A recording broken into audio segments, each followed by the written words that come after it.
Well, good morning, everybody. I hope that you're doing well, staying away from all this COVID stuff, and keeping yourself out of trouble. It's always good to have you join me in my passion for science and math. Before we start, if you enjoy this video collaboration, please like and subscribe, and please comment. I always enjoy hearing from each person and learning. I learn from you guys every week. I learn something new. So this video today, we're celebrating that I have surpassed 500 subscribers. Not a big amount for most of these people, but for me it's a big milestone, and it was a long time coming. For the purposes of today's video, I'm going to call everybody that is science-minded as scientists. Scientists like me have a lifetime interest and even a passion for science. I remember myself working a third grade math test when I was 6. Third grade, I used to bunch up all the covers on my bed, into a little pile, and I used to think that was how hills were made, by some way they got bunched up like that. Maybe about the age of 10, 11, I would daydream in class about becoming a geologist or even an astrogeologist and be the first person to walk on Mars. Now, believe it or not, at this time it was before the moon landing. So even at that time I was thinking of other planets and what was going on. So don't call this indoctrination. Then later on, a few years later, I started college as a geology major. I wanted to be a geologist. And at that time, those of you that have had some geology, I learned about anticlines and synclines. Anticlines and synclines are the bunching up of rock layers into hills and then weathering of those to make what's called anticlines and synclines. And all this is done by geologic processes. So from day one, I've always had this interest in science and math, and I feel like everything I encounter should fit together somehow by science and math. For example, I used to be a pretty accomplished musician. It always seemed to me every time I played, I used to think there was a connection between math and music. And I used to think about those connections, how music was very methodical, just like math, and there was a lot of similarities there. Just recently, I saw a professor that was doing research into the mathematics of music. So I've always looked at the world through these eyes of science. I have a passion finding connections and try to, I always find myself thinking about these things. I have a fascination about the workings of the world and the universe. When I sit outside go out in the country and look at the moon and the stars, the Milky Way. It just leaves me with a sense of the immense majesty and the clockwork choreography of how everything works together. And, when I look at that these last few years, I'm just puzzled by how these flat earthers can look at the earth and the sky through such finite minds, and they try to make the universe fit into their human limitations instead of trying to expand their understanding to fit the universe. So today, I've asked a few of my scientist friends to tell you the story of their interactions with science. Let me know what you think of these. The first one here is Conspiracy Catz. So why do I love physics is a really, really good question. I think when I was at school, I appreciated physics for different reasons than I did now. I think when I was at school, I found lessons like history, perhaps geography, just a little bit boring. It was just constantly just learning facts. But you walk into a physics lesson and suddenly it was all about problem solving. You were given a problem to solve and you could come up with an answer, and then you could actually do an experiment, a practical, to see whether you were right or wrong.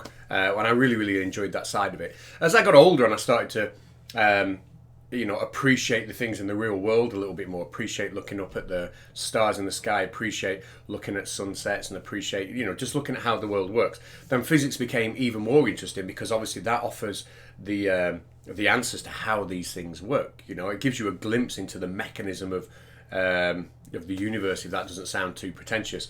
It gives you a glimpse into how things actually work. And I think having that understanding about what you're seeing just adds to how spectacular things are. Like looking up at the Milky Way at night, it's just absolutely spectacular to think about how far away those stars are, about what's going on inside them, etc. So yeah, I think that's why I like physics. It's a mixture of problem solving and kind of like unlocking the mysteries of the universe. So yeah, that's me. For me, physics is, like all sciences, about curiosity. It's one of the most fundamental parts of being human. It's about looking at something and figuring out how it works, and then using that knowledge to make life better. From learning to control fire to making smartphones, or from just looking at the stars and then actually going there. Physics is about taking something that appears complex and breaking it down into simple and easy to understand components, and usually figuring out that all that stuff that looked so complicated is actually really, really simple. And this is not exclusive to when we are looking at cosmology or quantum mechanics. This works for everyday life as well. We can see the chaotic world around us and start making sense of it in terms of simple interactions. And once we have established these very basic and elegant ideas, we can use logic and logic alone to envisage stuff and solutions that we have never seen or heard of before. And this is one of the most exciting things in physics and one of the most wonderful experiences. By taking a series of observations and the mathematical framework built to describe these observations, I was able to just use the simple abstract statements about these systems and come up with entirely new solutions, which are completely counterintuitive. And then, of course, the process of doing an experiment and then finding out that the things that your simulations predict also appear in reality. And then you're looking at something that no one has ever seen before. And the only reason why you have been able to get to that point is our ability of breaking down stuff we see all around us in simple abstract concepts such as energy, fields, and forces. But even without the cool discovery, science is fun. You get to spend time just to try things and see what happens. Experimental physicists are like curious 6-year-olds trying to figure out how the stuff around them works. In fact, the only difference between an experimental physicist and a 6-year-old is fine motor skills and, I suppose, a drinking habit. Another exciting thing is just how universal it is. You may not realize it because it really is just intuition, but when you are doing everyday things like driving a car or throwing a ball or cooking a steak, you are using physics. Okay, the reasoning behind doing what you do may not be as involved and the calculations aren't as sophisticated as you would do in a physics setting, but you are still doing physics. Physics is all around us, and everything we see is determined by the laws of physics. Learning physics is learning how the world around us works, and that is just cool. What excites me about science?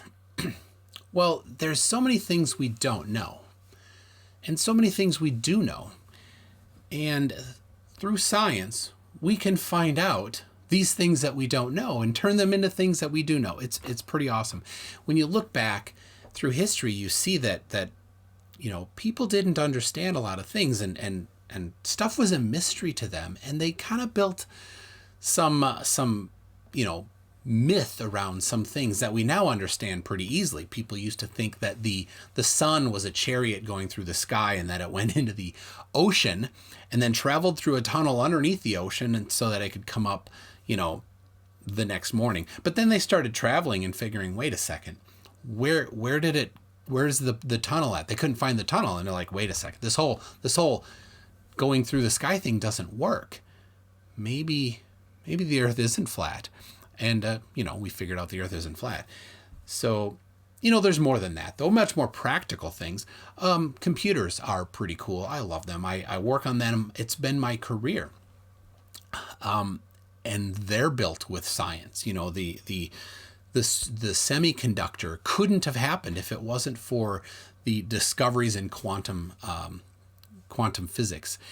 And then things like, they're doing at CERN, at the super collider.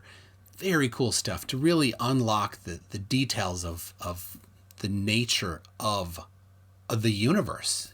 That is so cool to see. They've determined quarks, and they've looked at the Higgs boson and these things, and they're working to try to understand the nature of gravity. Is there a graviton? Is there a way to unite quantum physics with gravity?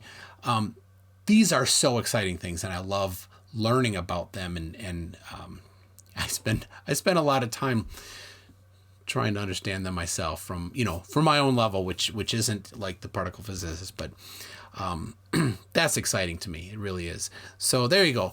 That's what I find exciting about science. Why do I love science? Well, because it's the way forward. Because science will put us on the moon, on Mars, outside our solar system. Science is key to our long-term survival as a species.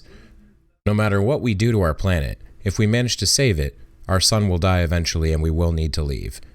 It is only with science that we will manage to do so. Science is the way forward, and that's why I love it.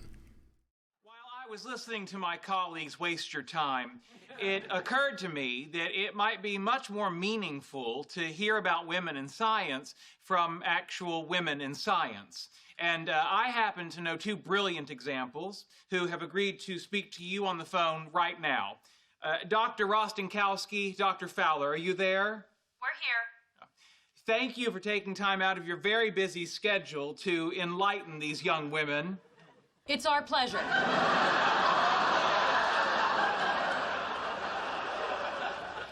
I'm Dr. Fowler, and I'm a neuroscientist. And I'm Dr. Rostenkowski-Wallowitz, and I'm a microbiologist. The world of science needs more women, but from a young age, we girls are encouraged to care more about the way we look than about the power of our minds. That's true. Every one of you has the capacity to be anything you want to be. Oops.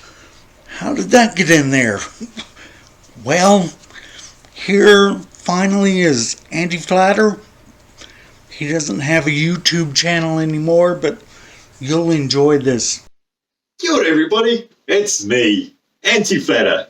Now I know it's been a long time, but my man David Emery has asked me to put a wee little video together to explain just what I love about science.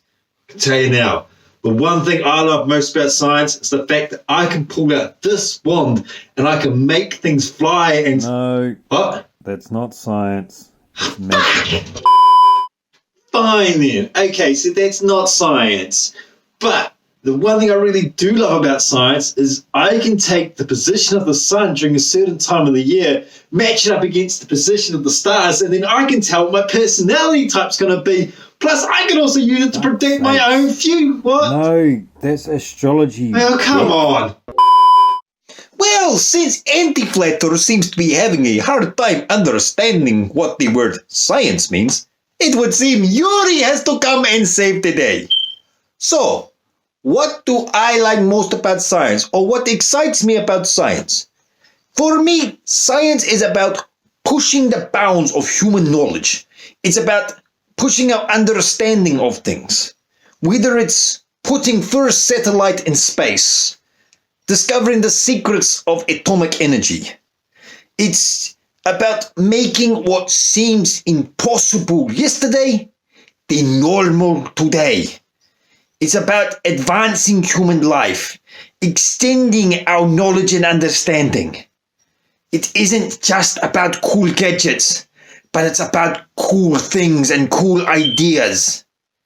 It's about making tomorrow better. That is what I love most about science. So, David Emery, thank you for giving us this opportunity to pass on what we feel about science to you. And to your audience, please give him thumbs up. And really, if you haven't already, there is a subscribe button. You should press it. It's a good button. Until then, I got to go sort out AntiFlatter. Bye!